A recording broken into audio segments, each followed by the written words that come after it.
Good afternoon and welcome to Unearthing. It's lovely to have you join us. I'm sorry we're running a few minutes late. A few technical issues because I'm not actually on the Isle of Anglesey. I'm actually here with Leah Crompton from the Autism Café in Cornwall. Leah, welcome. We didn't know if we were going to be able to pull this off, but by some fluke with Leah putting in passwords and everything for the Cornwall website, we have managed to actually get on live. So this is one of the first programs I've actually been able to do where I've been actually able to speak to somebody outside of our MWork network, as it were, finding out what other people do in different parts of the country. So I'm very grateful to you. Hope you don't feel you're my first guinea pig. That's not the intention at all. But can you just tell us a little bit about how you decided that we needed to have an Autism Café in Cornwall? Yes, so me and another mum attended a sort of programme set by the council of like a series of groups where they got parents together who had children with autism. And while we were doing those groups, we were like, this needs to happen more often. We need this because we found that actually the best resources we were getting were from other parents there. So we were learning from them and getting to know each other and realizing that our struggles were their struggles and finding ways together we could help each other figure those struggles out. So just before the pandemic, we set up the Facebook page, Autism Café Cornwall, and decided that we were going to do a group in the facility that we'd already been using for these other groups.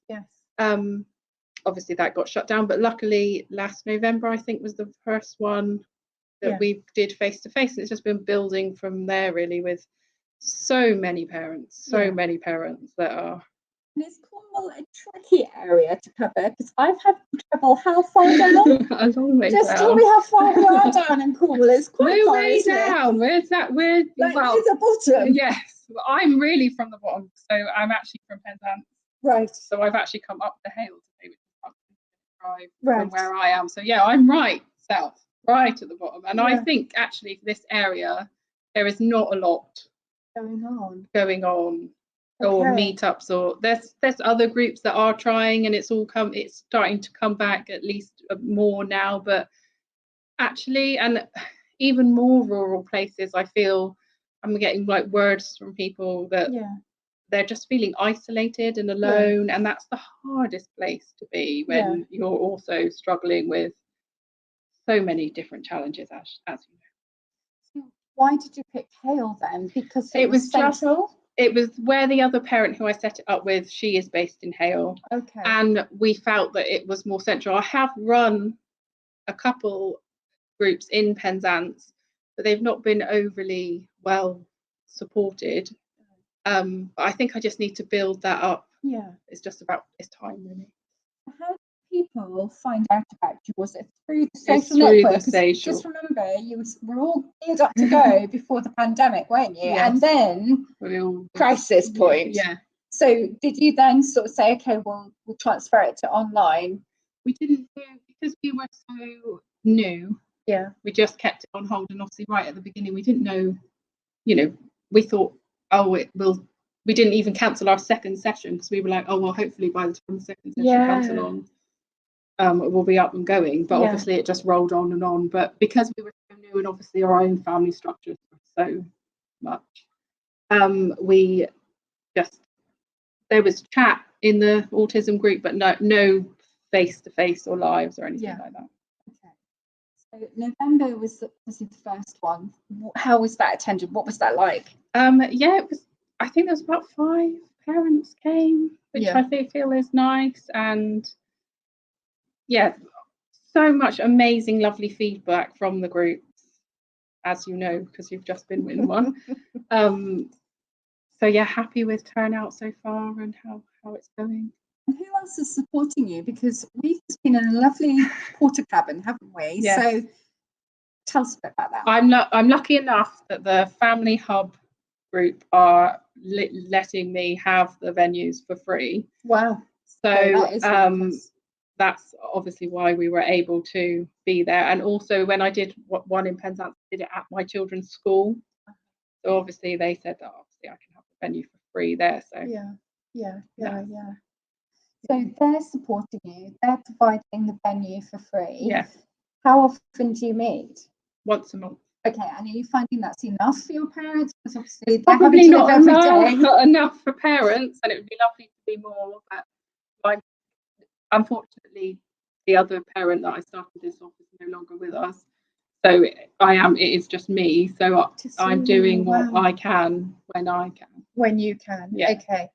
So tell me, being very blunt, what's your experience of autism? Because why have you just just fancied it. So I'm a mum of 2. Yeah.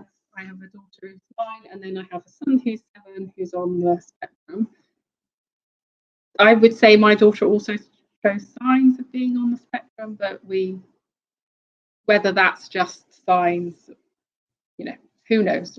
Long road with your children, isn't there? So obviously it's my youngest that has pushed me into this world, and I have to admit that before that I didn't have the biggest knowledge of autism. Well, I didn't have I didn't really know anyone who had children who were on the spectrum, so it was a big shock.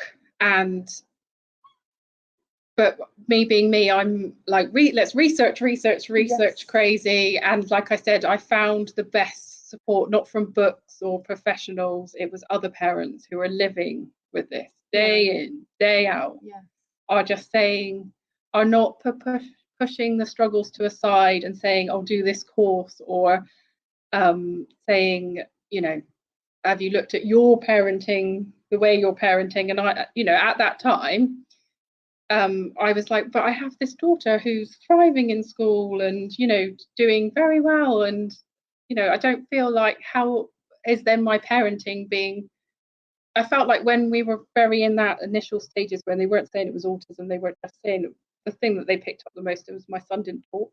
Yeah. And I felt very under the microscope as a parent. No, it's a horrible feeling, and loads of self-doubt. And we were saying in the group today, weren't we, a lot, and I feel that there's a lot of trauma being put on parents because your parenting gets so scrutinized, but also professionals can be very harsh, very cold, and I feel like we're all being left with trauma. Yeah. So then we're not seeking out professionals when really they could be helping. So it's that like vicious circle that's going around, isn't it? Yeah. And obviously, when we were talking in the group today, we talked an awful lot about sharing that knowledge, and knowledge is very empowering, isn't it, for a lot of us. And it's interesting how we are both mums. Are you autistic? Do you think? I wouldn't say I am. No. Right. Okay. So I'm autistic, but also my children are. Yeah. So from being an autistic parent to having autistic children to also being an autistic clinician, it made a lot of sense when I understood that actually people were looking at me as like, you're not quite like us as a nurse, are you? You think a bit weird, don't you? But actually in the autistic arena, that's really powerful. But when we were talking today, we were obviously talking about a lot of our experiences of professionals and the difficulties, the challenges that have been faced, because they are very prescriptive about sleep, about diet, about games, about lots of our families know this. When you first set out the group, what were you hoping to achieve, do you think? A place for parents to go where they felt heard, listened to, valued, and supported, and just by each other. It's great that we've now had you come in, and we've had another professional come in. And when I did the one at the school, the Senko just came in for a little while for somebody to pick, for parents to pick her brain. So it just gives them an opportunity, and in that more relaxed environment, I feel that it's a lot easier for parents to speak to you. And maybe you haven't got your guard up so much. I think we all now, as parents, go into meeting, say a PAC meeting or whatever meetings you have, you're so guarded and you're also like desperate to get your little bit across because you feel so unheard that it's nice to have a safe place where you can just go speak, yes, be heard, yes, ask questions, yes, think of other questions, because somebody else might bring up something that you didn't even realize was a big problem, and then you're like, oh, actually I thought the problem was this, actually it's this. Yes, exactly. And what I've also found with the Unwed, and it's an interestingly unique perspective. Unlike the NHS, who are a huge organisation, unlike education, a huge organisation, whilst they may collect data, they don't see almost like that tip end of clients with the difficulties with the young people. And what I found is really interesting is that I get this viewpoint of lots of people like the NHS do, but because it's just me as the clinician, I'm privy to all of it. And like just you are privy to all of the conversations because you run all the groups. When you're an individual, you feel terribly isolated, don't you? You feel as if there's nobody out there who knows what you're going through or who understands what it's like. But because I know from the volume of clients I deal with, and because you deal with the parents coming in, you begin to see a much bigger picture. And actually there's more information in that picture, don't you find? Where, you know, where if say, for example, if you've got a child who's mute, there'll be other families around you who do not experience mutism. So they don't understand what it's like to have a child who's just not speaking. But when you have over 100 clients on your caseload and you know that 20 of them are mute, suddenly you've got that luxury of understanding and gaining more knowledge about what is it like. So for me, I feel really privileged because I'm dealing with so many clients. I'm learning about an awful lot. Therefore, my volume of information through all my networking, I mean, they call it therapy, but it's all my networking, is building that understanding of what it might be like. So like you're saying, you know, one person might not have that information, but somebody else talks about it. And then you're able to go, oh, hang on a minute, I need to think about that. Yeah. It's very often that I run a session that I don't come away thinking, oh, I didn't know about that. Yeah. And then you take it on board, don't you? And then in another session, then I might be, oh, that little pocket of information, you need that pocket of information. So here you go. Like we talked a lot today about homeschooling, didn't we? And I, pre-doing the groups, I didn't know anything about homeschool life in Cornwall, and it seems massive. And I only know like the tip of the iceberg, or the little pocket that I know of. I think there's a wealth out there, and then that comes to like, why? Why is this? So go on, what are your hunches as to why there might be so much going on? Because schools are so stuck in their, all children must sit like this and watch and listen like this, whereas I didn't suit that. No. Structure, because I don't class myself as neurotypical because I have dyslexia and dyspraxia. So I'm on that beautiful spectrum somewhere. Yeah. So I struggled to sit like this and listen, and I don't take in information that way anyway. Like you could sit me in front of a book and shout at me to learn something, and I could try my hardest, but it's not going to go in. Whereas if you show me this is X, Y, and Z, then I'll be like, oh, okay. And so I feel like that framework within school just needs molding. And some schools are great and they try really hard to mold their core around your child. And some schools are really getting it, but so many. And we hear, well, you've heard this morning, and I've heard so many times of when it's going so horribly wrong, and you just think, oh, if they just did not do that, like making them wear uniform, or you know, maybe they don't, why do we all have to congregate through that big gate in the morning where there's hundreds of children all on this? Feels a bit like a conveyor belt, doesn't it? Very. For lots of children, that's so much. My daughter struggles with that so much. Whereas if she just started 10 minutes earlier or 10 minutes later, that like it would take it all away. But I think they're just a bit stuck in their structures, and some were trying and they're moulding better, but it's a long road, isn't it? It's a very long road. What I get from my understanding, because we cover the entire UK, what I find is that all secondary schools seem to be a bit of a problem. Yeah. Primary schools are a lot better, but only because the children tend to stay in one class. They don't have to move around. And obviously they are a lot smaller than secondary schools. So I suppose what I'm really intrigued around is, why in Cornwall are you noticing that there's a lot more home ed, when in actual fact, could we challenge that and say that's happening all over the country and it's only you? Yes. Or is it because there is a different expectation down here? And having known Cornwall pretty well over many years, there is something very unique about Cornwall, as there is similar to the Isle of Anglesey. And I'm just wondering whether it's not an island mentality, but a little bit down here, though, isn't it? Well, is it? I feel like it is. Yeah. My view of Cornwall would be that we feel like we're our own little island, and the rest of England is something else. I mean, not all that long ago, I think there was sort of like a campaign going around.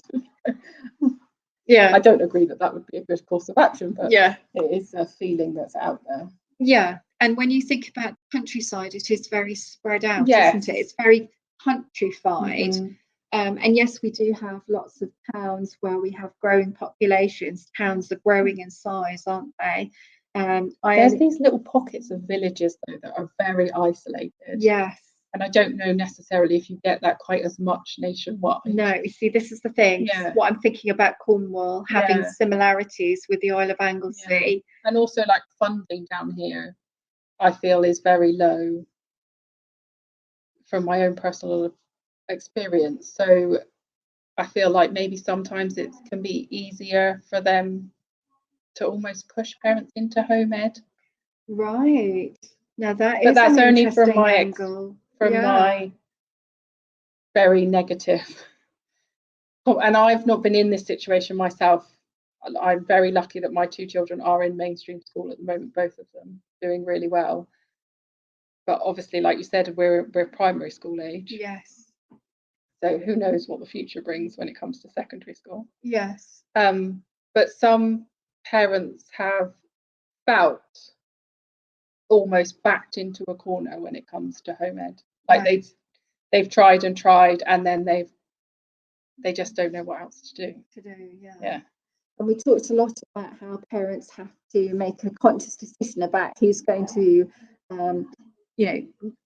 depending on how you look at it, draw the short straw, not necessarily draw the short straw, but thinking about one parent is going to be the one staying at home to allow young people to stay at home to do home ed. And that's got quite a significant impact, hasn't it, in this area, because this is not a wealthy area. Whilst we know that, it's a very high percentage of tourism isn't all year round, consistently high numbers all year round, and not everybody has a job doing tourism. So there is, I suppose, limited wealth, perhaps.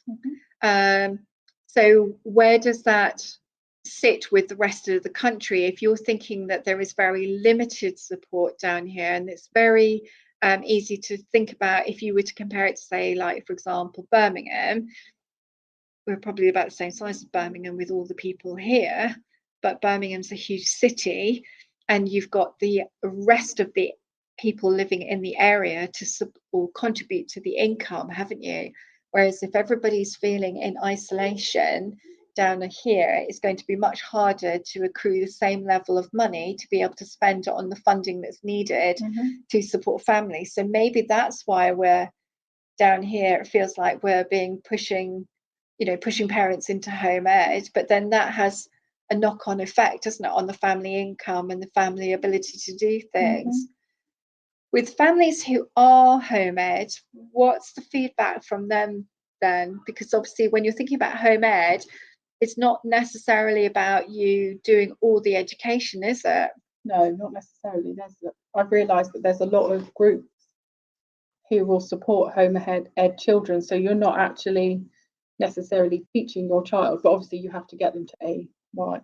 Yes. It's not that one place that they go to like school necessarily. There are many different pockets of places that they can go to learn in a different way.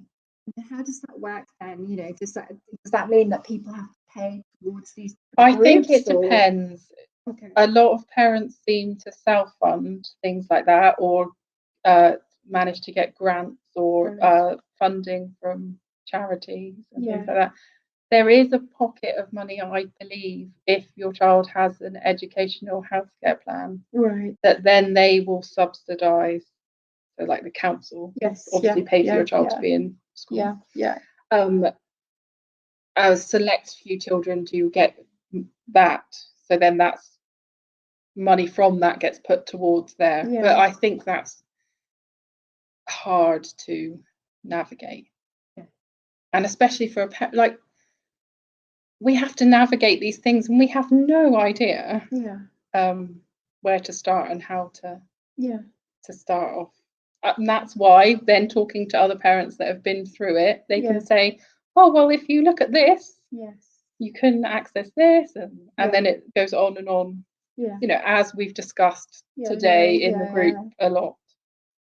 Also about in the group how there is a lot of misunderstanding from professionals, which kind of antagonizes the situation, because so many parents are expected to listen to the professionals who deem that they know best, and yet the living experiences of the families are very different to what is being prescribed, suggested, but we also found that there was an element of professionals almost threatening parents. So we talked about, for one family, the condition was, if you were very open about giving a detailed sleep diary, then unless you removed the device, you were not going to get melatonin to help your child sleep. We talked about another family where if you could just reduce the stimming, you know, then you will be provided with further support. And that was, you know, with autistic support. So there's some very bizarre statements, isn't there, about, you know, if you do this, we will do this. But it doesn't feel like that's going to get very far from what you and I know of our experiences of our families, in that, well, we're just heading for disaster. You've just incurred a tick box for ensuring greater anxiety on the family as well as the young person. If you take the stimming away, you're screwed, aren't you? You know, what will you do? I know. Let's think about throwing things. Let's having a complete meltdown. It is quite interesting with, you know, with your families that join you. You know, how many would you say, or roughly, how many would you say are at the beginning of their journey, or kind of like almost through it? Have you kind of got a rough... I have been really surprised by how many are so much further along in their journey, or their children are so much older, not necessarily actually further along in their journey, but are so much older, and they're only now getting any kind of help, because before it's always been like put to one side that, oh no, they're just a bit quirky or a bit, you know, a little bit different. It's not really been like looked into further to why they show those signs. So it has been really surprising how the group, the parents, the children, there's a lot of teenagers and that secondary school age children, and a lot of those aren't actually in or are part-time or flexi-time. That seems like, and I guess maybe they find the group more attainable, maybe because they're in that home ed world, so they're not necessarily restricted to the school times. And many, I guess, parents maybe of younger children, maybe both parents are still working, or the parent is managing to work while the child is at school, so maybe that's why there isn't as many attending from that. But like you say, it's interesting how it's these secondary school children. It does seem to be. So now, if we're thinking about Cornwall, because obviously that's your area, is that again back to, okay, this is why home ed's being pushed? Is that because actually primary schools tend to be more nurturing? And is that because secondary school children, by the very nature of a secondary school, is huge when it comes to the sensory issues? So we've got far too many people in one building. We've got transitions left, right and centre throughout the day. But we've also got, with the huge volume of people, we've got crowds, we've got volume of noise being increased, volume of smell. We had one parent who divulged that their child is unable to attend the school toilets all day. And so now there's added pressure around the physical body, you know, having to contain itself. Very, that's something I hear all the time about. And then I wonder, obviously I was at school quite a while ago now, but there were many different toilet facilities within the school that I was at. So then for me, I think, could there not be one that's just theirs, like a really sensory, lovely toilet that they could be able, like my son's not great at going to the toilet at school, and I get why, because they're still in that stage where it's like open, it's in the, like, off the cloakroom, the cloakroom that 2 classes use, and I'm like, well, he's not going to wee in there, like, it's not going to happen. Why would he want to? I almost feel like for all these schools being set up, they are not mindful of sensories. I don't know what you think about that. And I think a lot of children, autism or not, have sensory. I think probably a lot of people have sensory issues of various different. I don't really like strong perfume smell. You know, whereas my son loves strong smells. So we all have our. So that's why I feel like it would be nice if there was a more sensory neutral place. So I could imagine, especially in secondary schools, say for a girls' bathroom, for example, they're going to be in there, they might be spraying their own perfume and all at that age. And then if I was to go in there, I would be like, oh. So yeah, maybe just that would be a lovely alternative. But But also the canteen seemed to be another big red flag for my clients. So, you know, it's really obvious when you go in for break times, lunch times, you're having to still queue. There's a huge volume of noise. There are trays, unlike plates at home, and I completely understand why. But nevertheless, there is all that volume of noise ricocheting around.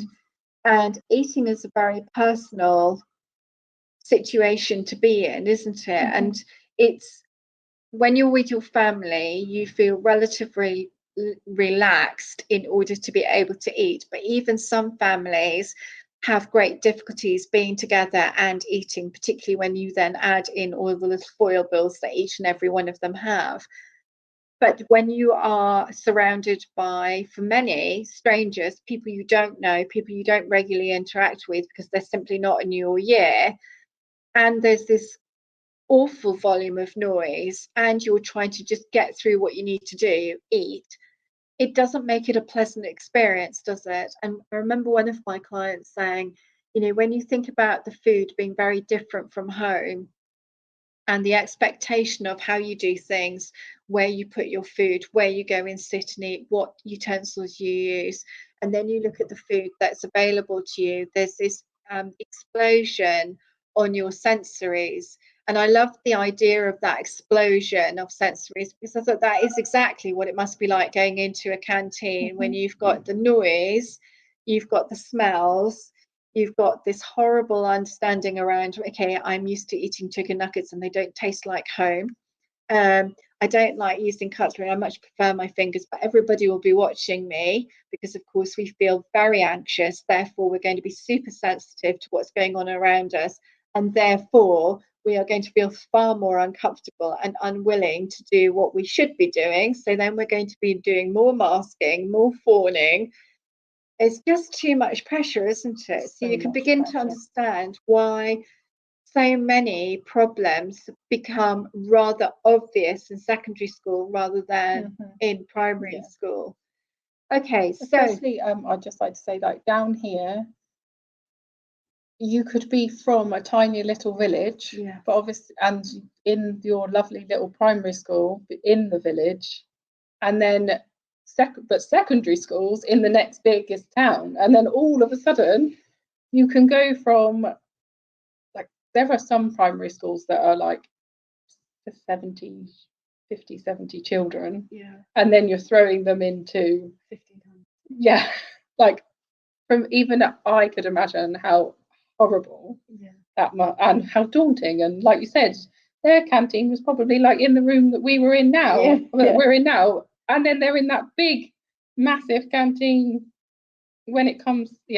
I think I don't see what the problem is with them eating in their own safe space. I don't see why schools can't be able to create little safe pockets, and not just for autistic children, but for all the children, because I'm sure that there are many children who are perfectly neurotypical, let's say, who also struggle with various different things. Like you said, if you're anxious and you're high and you're starting the day going off to school and your anxiety is like right up here, then you're not going to survive that day. And if you do, when you come home, you are going to be. There's also an interesting expectation at secondary school to do a huge volume, quite a dramatic increase in volume of homework. And again, it's a very difficult, challenging time. If you haven't been able to understand the day's contents, then you really haven't got a chance of understanding at home when you can't even ask anybody the question. But the very misunderstanding from staff when children get home, they are exhausted. They have done effectively a day's work. When we come home from work, we are not expecting to go and do more work, yet we expect our children to go and do more work, to learn in parrot fashion. And we spoke at length today. It was quite interesting. We had two SEN teachers, didn't we, who are mums, and they made the very valid point that quite a lot of young people don't actually learn as much as they potentially could do, and actually there are quite a few SEN children who are at home who learn far more because they are learning life skills, very much about cooking, about how to go shopping, about budgeting. And so because of all of that, they are more rounded, shall we say, more prepared for the adult world, whereas a lot of young people in school are expected to remember parrot fashion to then pass the exams, and everything is measured by exams, which doesn't really help. We had one parent who said, Italy complains about the fact, I just want to be able to do art, or I just want to be able to do French, or I just want to be able to do history because I find it really interesting. And yet these children are forced in a way to do things. And I suppose for me, a lot of teachers seem to think that our children are stupid. And if you think children are stupid, please be aware they are extremely intelligent. And the next generation are brighter than this current generation. So that's a bit concerning, because when children say there is no use for this out there, why is it we still put them in that pressured environment to kind of learn more? It's bonkers, isn't it? So have you managed to notice what the percentage is of parents coming in who are homeschooling compared to parents who are struggling with people at school? It seems to be that we seem to muddle along and most of them are making it through primary school. Right. But then that secondary school barrier just seems crazy. So I would say most of the parents that come who have got children in secondary school, well, they haven't got children in secondary school. So they're home. They're at home. Yeah. And we talk a lot about an Otis package that comes through via sort of like an EHCP, so it's funded. Are there any parents who are talking about whether they've been successful with getting Otis packages? Oh, interesting. But then they could just not be saying that. I've not heard. Yeah, no, they would be saying. They would. Because it'd be like, it from the rooftops. Well, I think more that they would be saying to other parents, you could do this, you could do that. And I know one parent briefly mentioned it, saying, you know, it's almost impossible to get to suggest that they maybe had tried. But obviously they were more concerned about how do we reduce the anxiety. So for them, it felt like that they felt more confident that if they had control, they could secure the knowledge that was needed to go forward. Whereas if they gave it out to somebody else, they couldn't maintain their child's mental health. And that seemed quite prominent in the group, didn't it? We talked a lot about anxiety, an awful lot about anxiety, didn't we? In that it seems to be prevalent in just every day, every area. But we don't really have schools talking about it, even though they say they're trained in it. So what's the experience that we've... not a lot of... Well, from the other parents, they don't feel like they've been very well supported when it comes to their... And I feel like people really battle between the anxiety and the autism, don't they? People will say, especially professionals in schools, sometimes they can be very like, oh, well, that's their autism, or that's, or that's, you know, that's because they are autistic. And it's sometimes I feel like, well, no, they're presenting an anxiety to you. They can't. Sometimes I feel like it's like they can't be anxious because they're autistic. You know, their display, they can only see that one sign, whereas my daughter, obviously, who hasn't got any in the eyes of her school, is beautifully neurotypical. She suffered really badly recently with anxiety, and she was really well supported with the school. They jumped in straight away and like gave her tools to help the anxiety. And I don't know whether that's just because I'm very closely linked with the school, so I know what's going on a lot. So I was there as well, like, we need to help her now. But listening to other parents, that same support doesn't seem to be there. And especially if they've then got another condition, they seem to very quickly jump on, oh no, it's that, you know, you're getting trouble getting him to school, not getting him to school because, you know, of X, Y, and Z, not because there's, I don't know, anxiety seems like this word that everyone's a little bit afraid of. Really? Yeah. I wonder why that is. Why are people maybe so afraid? People don't understand it enough, I guess. Yeah, I mean, for me, I used to, when I first trained as a nurse, several decades ago, I used to be more afraid of anxiety than low mood. But I think looking back, that was more about because I really struggled with my anxiety. And I was thinking, if I'm struggling with my anxiety, how can I help people who are anxious? But over the years, I have learned very well how to deal with my anxiety. And when I was diagnosed with autism, that made such a difference in understanding, because I was able to then go, okay, so there is a reason why I'm anxious. It's because I've gone into a big crowd and I'm not comfortable with big crowds. But also, when we think about how do we express how we think and feel, or how do we support somebody who is experiencing high levels of anxiety, and the other thing with anxiety, it can be splintered off into different personas. So some people can experience general anxiety. You know, we all experience general anxiety at some points, but how do you explain what to do when somebody's having a panic attack? You know, because it's a bit like a meltdown, it's gone too far. So what do you do in that moment? And now I feel much more familiar and confident around it, but then I've been working with it an awfully long time. But when you've got an autistic young person who is experiencing anxiety, it's really important that you just check out what's going on from the autism side to ensure it's definitely not related to that, because otherwise you're going down the wrong path, aren't you, in trying to solve something that actually could be solvable when we look at the autism side of things. But we also talked to parents who felt really bullied. Can we say that? Bullied about head teachers going into the house. Yeah, I've heard that story before, and not only from my parent today, but I could not imagine if any teacher from my son's school or any professional came to my house and tried to drag my child out of the house to take them to school. I reckon the police would probably end up being called, because there is no chance.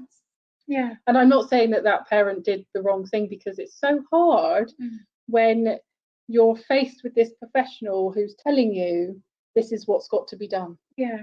Yeah. We've got to get them to school. This is what's got to be done. Yeah.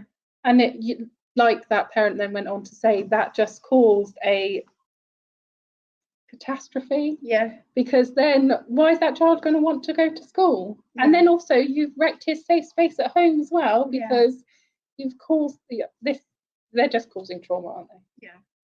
Then that reiterates back to what you were saying earlier about how parents feel quite traumatized.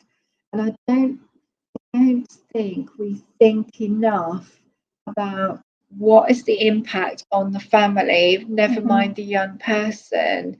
It feels like that schools don't treat children with the respect they deserve. They're seen as, I don't know, they don't have rights. You know, you have to go to school, you have to study.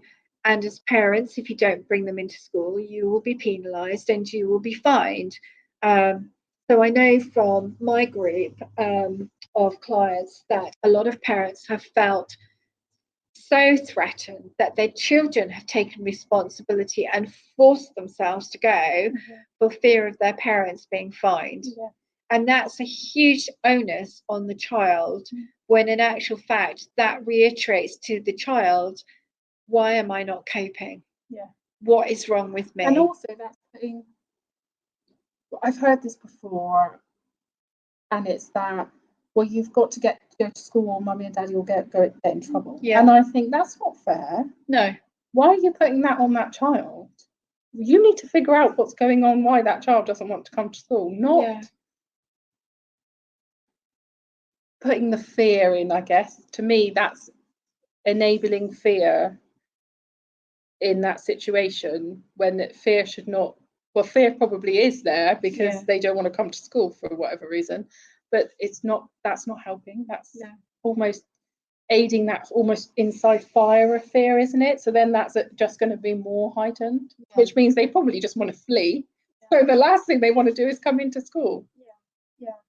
You can see parents really struggling with, you know, why is my child struggling so much, but also why can we not get the help, the understanding? There's also that thing, and a few parents have said it, I think a few parents said it today, is, well, they're fine once they're in school. It's only when you're there. They're fine once you go, they're fine. But they're not really fine. They may be compliant, they may be sat there doing what they're told. It's almost like you then want to video the aftermath, don't you? The aftermath and the before of what you're getting them, or what they're going through to get them through the door to school, and then what they go through when they come home. I can imagine for some parents that it's just horrendous. Yeah.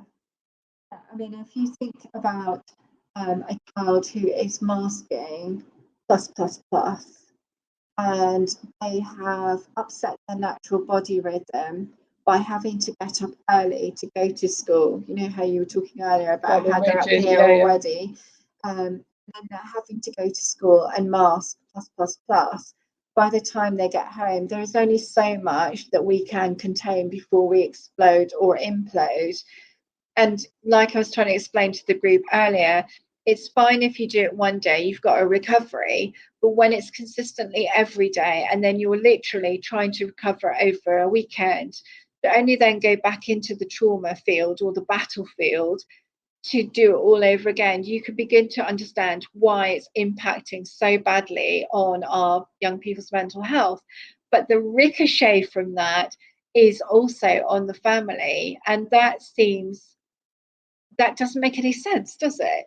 Because, you know, if the government is saying we don't have enough money to support CAMS and we don't have enough money to do all this level of home ed or specialist schools, why is nobody thinking, well, how do we reduce the pressure on CAMS?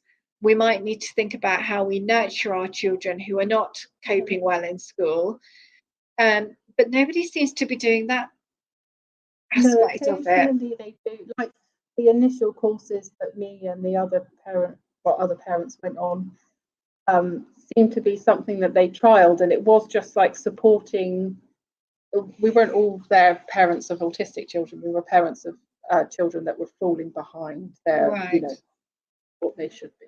Right. And they seemed to like get this group together that they wanted to support and give these skills to, or whatever. Like sensory processing was one of the, round sensory was one of the groups that we did, and behaviours that challenge was another one. I mean, I'm a bit like this to whether they were helpful or not, but sometimes they seem to go in with pockets of money or funding or support, and they seem to, and I do think that is the bit that is needed to a point, to get in and speak to, and parents need to be supported, because then if parents are supported, like you said, if you lost my train of thought. If you as a parent don't feel supported, and especially early on when things aren't going that perfect plan that society tells you should be going, you're starting to lose your self-esteem. And then when you're coming to fighting the school, you're losing it again and again and again, and then that families are hitting these crisis points. Whereas if they were well supported, then that child and that family would be thriving, which is what, and then they wouldn't be reaching out to CAMS for mental health problems, or probably mum wouldn't end up in hospital on anxiety meds, because and it's that lack somewhere along the line. I feel like big part of it is that distrust. As a parent, you start to distrust all the professionals around you, because you feel like they're judging you so harshly, when all you're doing is your absolute best for that child and your family. I find with the M word, it's a case of parents come to me and say, look, there's an issue, we can't get CAMS, we can't get understanding from the school, we can't get other professionals to kind of put in, you know, say for example an educational psychologist assault, and they're banging their heads against a brick wall. Then they get my reports, and then they go back into the school, and the school treat them as if they were brand new parents, like, oh, we need to do this. And you think, hang on a minute, this parent has been telling you repeatedly for months or even years, why is it you are now listening to a professional report? Now, I've been on the receiving end of that as a parent myself, so it does beg disbelief. I suppose I just growled and shouted and stamped my feet a bit more to say, just because I'm a parent does not mean that I'm not an expert in this situation.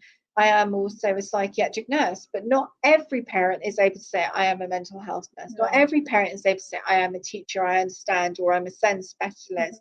And at the end of the day, I'm wondering why we don't give our parents that level of respect. You see your child 24/7.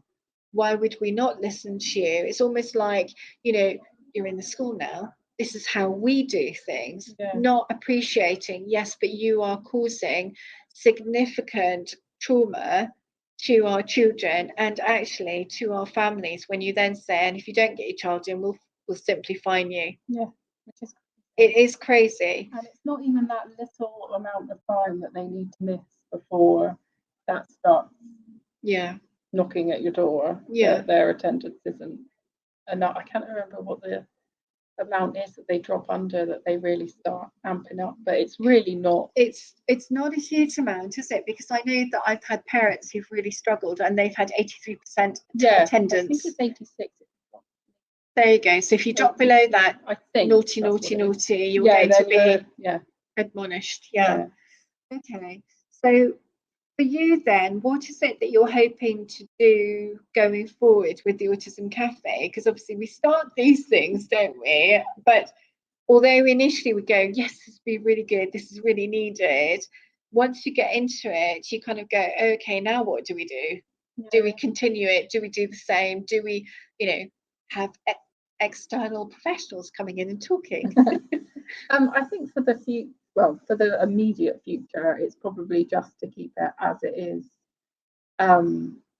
Maybe with the meetups in Hale and Penzance and Grove, and see how that evolves. But long-term picture, it would be lovely to be able to get, because obviously at the minute it's more just about the parents, but it'd be lovely to get the children together and be able to do maybe like special trips out to safe places where we could then the children can get together and meet up, and maybe that might have to be like a primary school age children and secondary school age children, depending on logistics and how things go.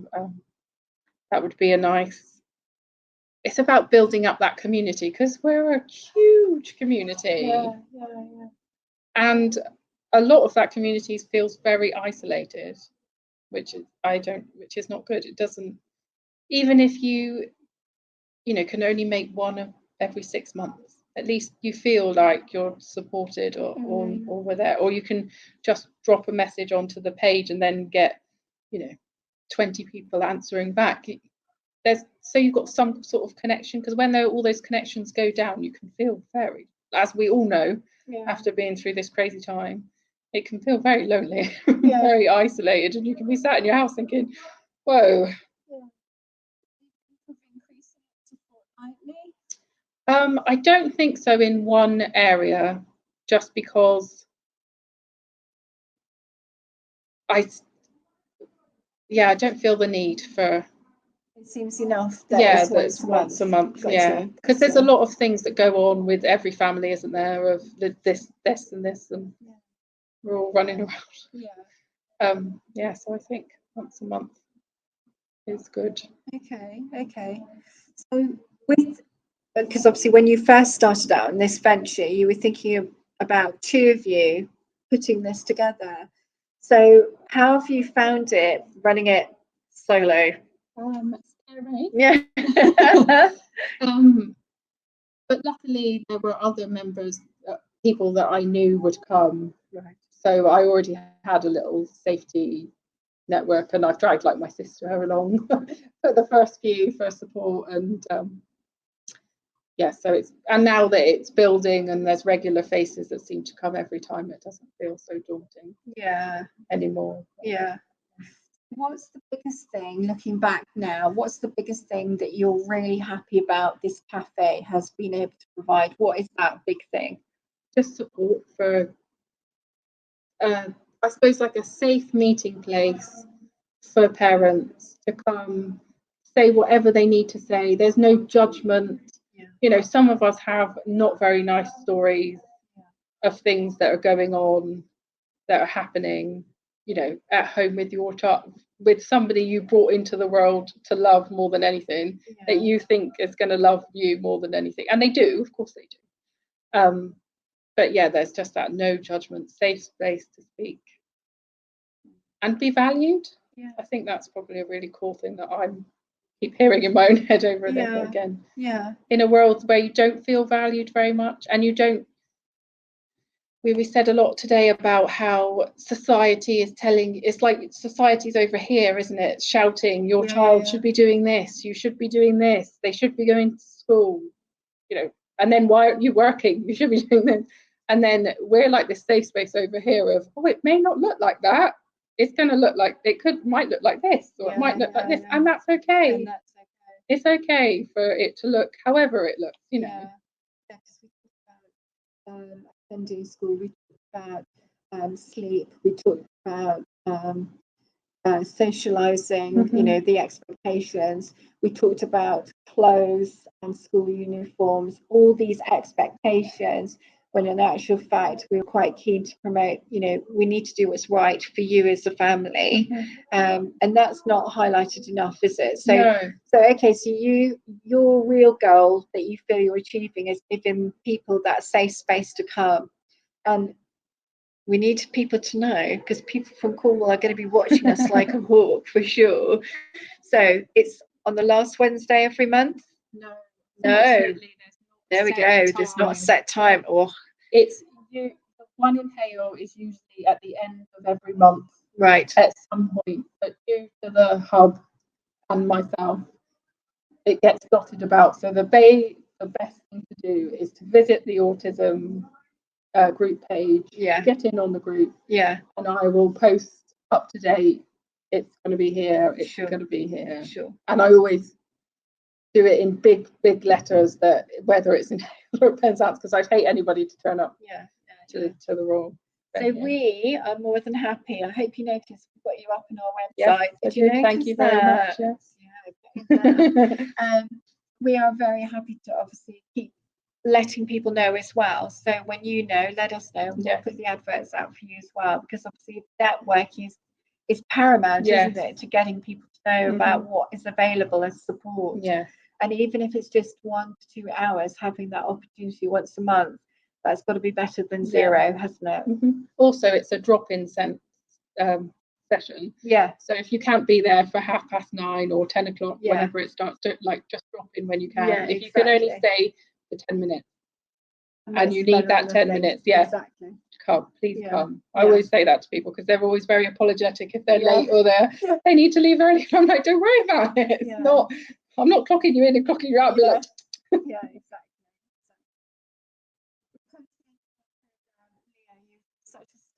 Thank you so much for having me come and visit thank you for coming. Thank you for having me on this. No, it's been great. It's been great. Thank you also to all of you. I know many of you watch in the evening once it's been uploaded. I'm here with Leah Crompton of the Autism Café in Cornwall, very proudly. If you happen to be in the area, you must come and visit. It's just that opportunity to be able to network with other parents like yourself. Next week, I'm not even sure what we're doing, but I know we'll be doing something. But you know where we are. Wednesdays, 12:15. See you next week. Bye for now.